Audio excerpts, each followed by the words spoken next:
Welcome to this deep dive.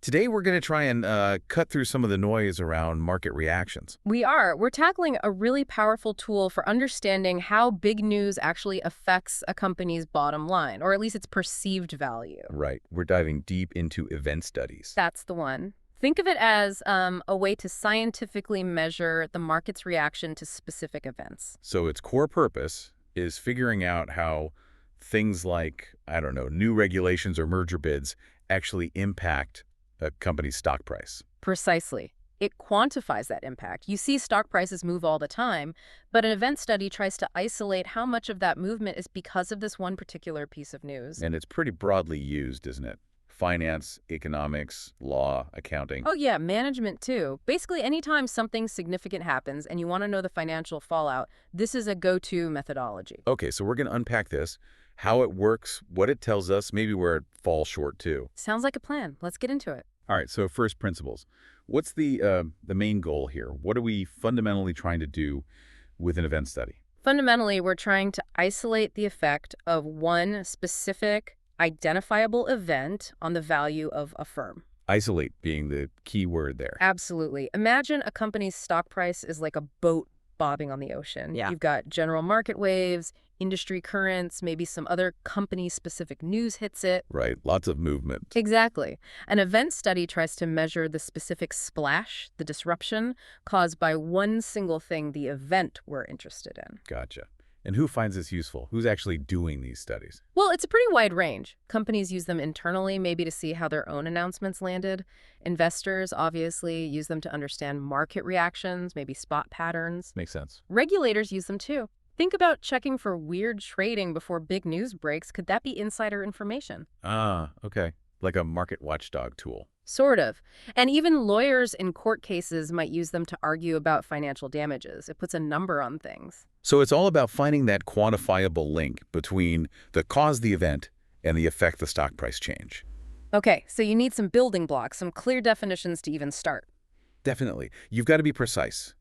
First, the event itself. What is the news? A merger, an earnings surprise, a lawsuit verdict, a policy change. You need to pinpoint it. The specific catalyst. Got it. Then timing is crucial, I assume. Totally. That's the event date, usually labeled T0. That's ground zero. The moment the information becomes public, everything is measured relative to that point in time. And we don't just look at that single day, usually. We look around it, the event window. Exactly. The event window is the period you choose to examine, centered around that event date, T0. And it must include T0. How wide do you make that window? Just the day of? It varies. You might use a really narrow window, like just the day before and the day of, T1 to T0. That's common if you think the news hit fast and cleanly. But sometimes you go wider, like weeks before and after. Often, yeah. Maybe T20 to T plus 20, so 20 trading days before to 20 days after. Why so wide? Well, a few reasons. You might want to see if the market reaction lingers, or if there are adjustments after the initial news. But crucially, you also might want to look for activity before the announcement. Like information leaking out. Could be. Or maybe savvy investors anticipating the news. That pre-event period can be really revealing. Interesting. Okay, quick technical point. You said trading days. So we ignore weekends, holidays. Always trading days, because the market's closed, right? A Monday's return reflects the change from Friday's close. Using trading days keeps the measurement consistent with actual market activity. Makes perfect sense. Okay, so we've got the what the event and the window around the event date measured in trading days. Now for the clever bit. How do you isolate the impact? Right. This is where it gets really interesting. The challenge isn't just seeing what the stock did. It's figuring out what it would have done if the event never happened. The hypothetical, the Yeah. counterfactual. Exactly. We call that the normal return. What return would we expect just based on general market movements, industry trends, the stock's usual behavior without this specific event? Okay, so that's the baseline. Yeah. And then you compare that to To the actual return, what the stock price really did during that event window. and the difference is the event's effect. That's the core idea. The difference is the abnormal return, AR. Actual return minus normal return equals abnormal return. That AR is the piece we're attributing specifically to the event. It's the signal we're trying to pull out from all the background noise. Okay. So if the stock jumped 5%, but based on the market and its usual behavior, we only expected it to gain 1%.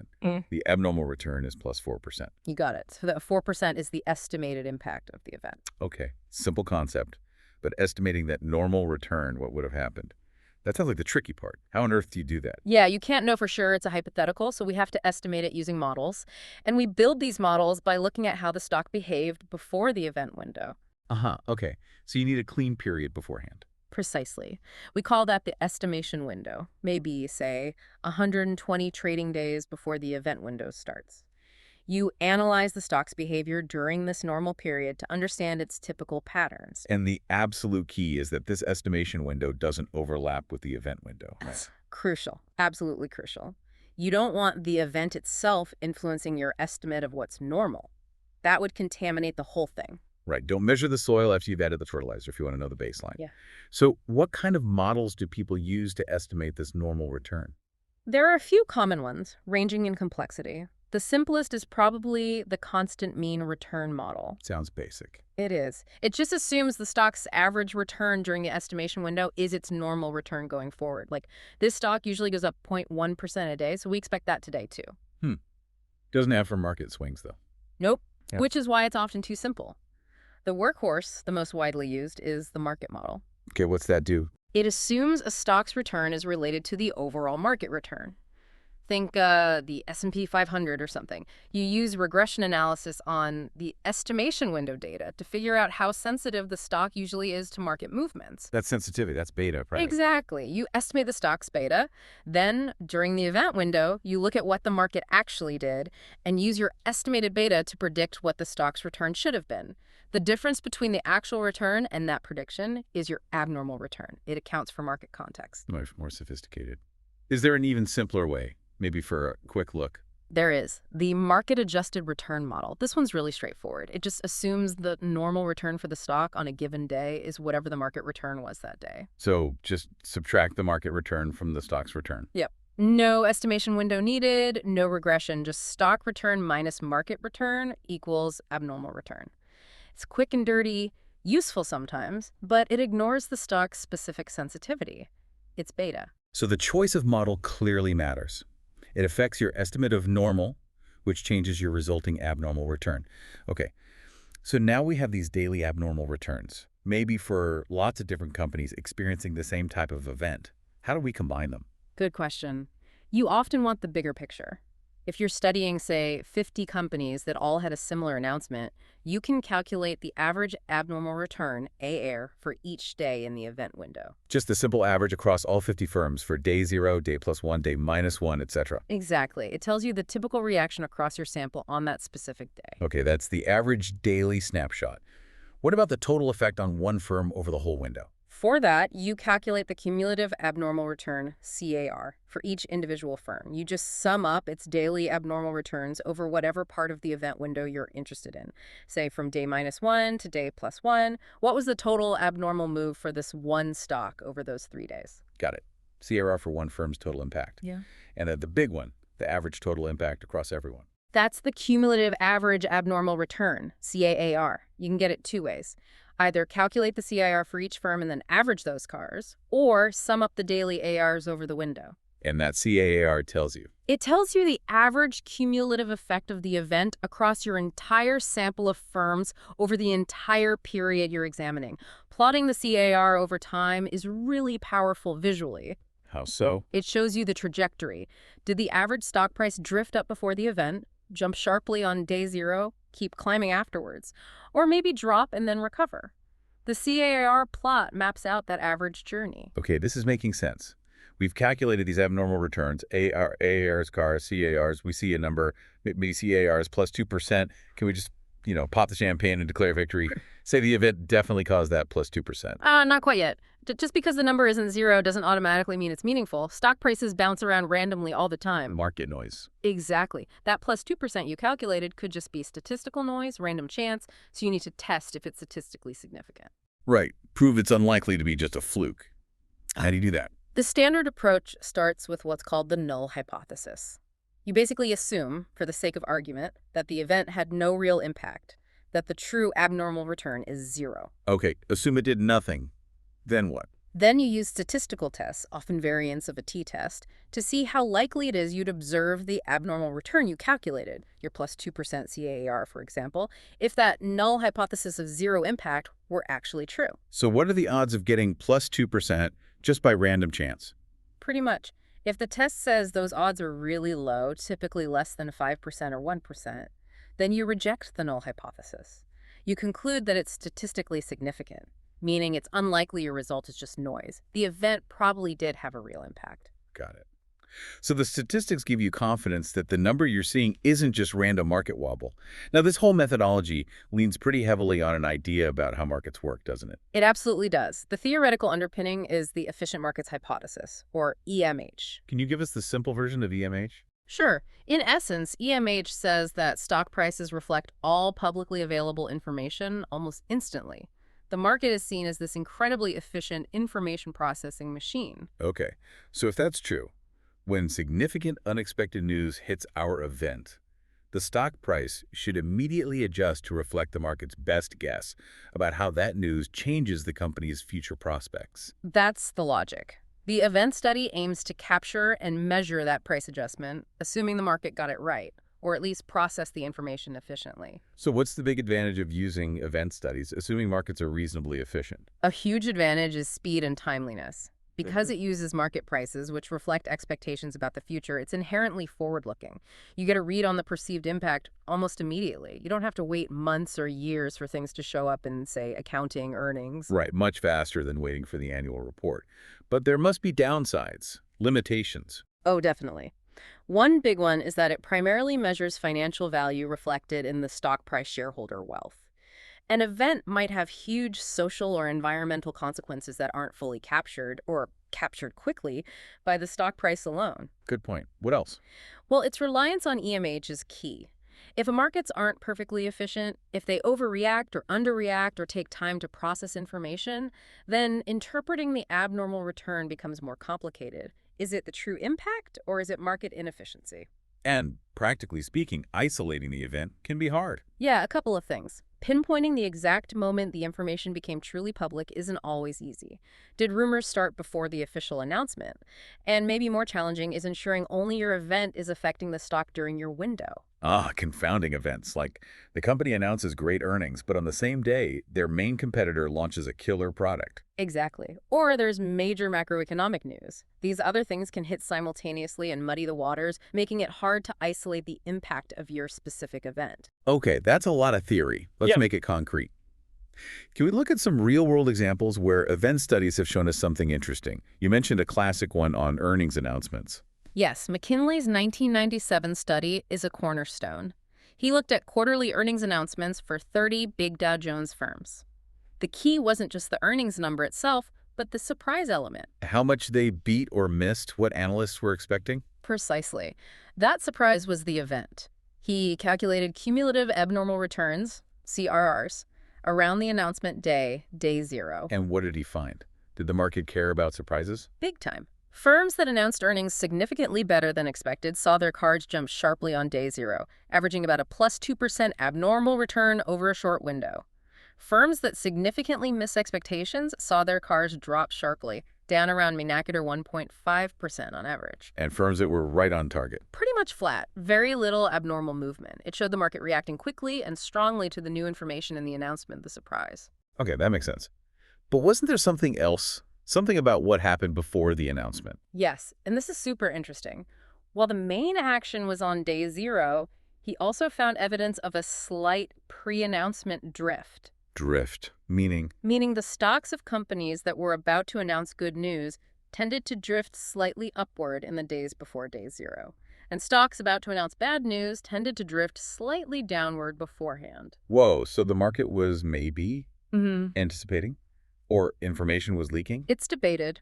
It could be some information leakage, or it could be sophisticated investors piecing things together from other clues before the official numbers drop. It suggests the market isn't always just passively waiting for the news. Sometimes it starts moving beforehand.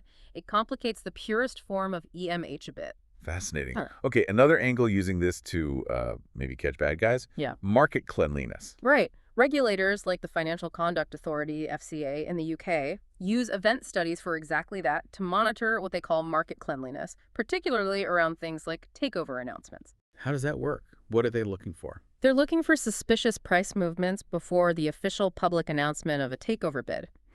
In theory, in a clean market, the target firm's stock price should be pretty stable. Then bam, it jumps up when the news hits. And an unclean market. In an unclean market scenario, you might see the target stock price starting to climb significantly before day zero. That could be a red flag for insider trading or premature leakage of the deal information. So you'd plot the CAAR and look for a run-up before T0. Exactly.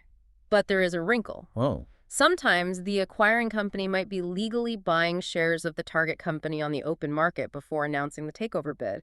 That buying pressure itself can push the price up. So a pre-announcement run-up isn't always proof of something illegal. Correct. It complicates the interpretation, but it's still a valuable monitoring tool for regulators. Okay, let's zoom out again. We've seen company earnings, takeovers. Can event studies handle really big economy-wide stuff, like major policy changes? I think there was a recent study on the U.S. Inflation Reduction Act, the IRA. Yes, a really interesting one by Bauer, Offner, and Rudebush in 2023. It's a great example of applying this methodology to assess the market impact of significant policy shifts, specifically looking at what they term climate policy transition risks. So how did they define the event for something as complex as a piece of legislation passing? They didn't just look at the final passage date. They focused on specific moments during the legislative process where the probability of the bill passing seemed to change abruptly, often driven by public statements from key politicians. Like reading the political tea leaves. Kind of. They identified two key moments involving Senator Manchin. First, the Brown event on July 14, 2022, when it looked like the climate provisions were dead in the water. Second, the Green event on July 27, 2022, when a deal was suddenly announced, making passage seem likely again. So these were moments the market had to rapidly reassess the future of climate policy. Exactly. How did stocks react? Well, around the Brown event, when climate action looked doomed, stocks and green energy indices took a noticeable hit, negative abnormal returns. Meanwhile, traditional oil and gas stocks did okay, maybe even saw slightly positive abnormal returns. And then when the news flipped green, The market reaction flipped dramatically. Around the green event, green energy stocks surged. Some clean energy indices saw SCARs jump 5%, 10%, even more very quickly. At the same time, oil and gas stocks saw significant negative abnormal returns. wow, that's a really clear signal tied directly to the perceived policy direction. Did they break it down by industry too? They did, and the differences were stark. On the Brown day, oil and gas did relatively well, while industries like utilities, construction, and autos, potentially beneficiaries of green policies, saw negative abnormal returns. And on the green day. Complete reversal. Oil and gas stocks dropped.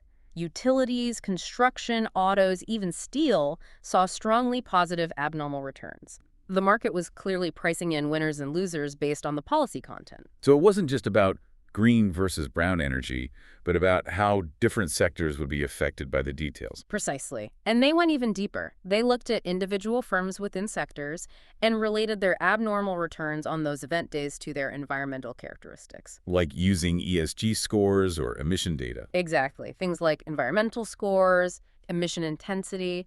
They used regression analysis to see if greener firms reacted differently than browner firms. And did they? Yes, significantly. Firms with better environmental scores, higher E-scores, lower emissions, tended to have more negative returns on the brown day, when policy failed, and more positive returns on the green day, when policy revived. And firms with higher emissions. They saw the opposite pattern. Less negative, or even slightly positive on the brown day, more negative on the green day.